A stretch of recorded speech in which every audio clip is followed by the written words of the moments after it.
ദീൻ ഇസ്ലാമിൻ തൂണാണ്. സുബ്ഹ്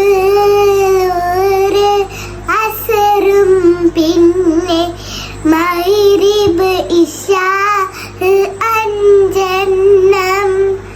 സുബ്ഹ് 2 റക്അത്ത്, മഗ്രിബ് 3 റക്അത്ത്. ളുഹ്റ് അസ്ർ പിന്നെ ഇശാവും 4 റക്അത്ത്. പതിവാക്കേണം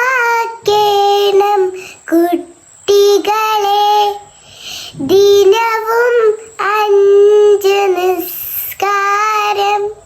മുത്തുനബിക്ക്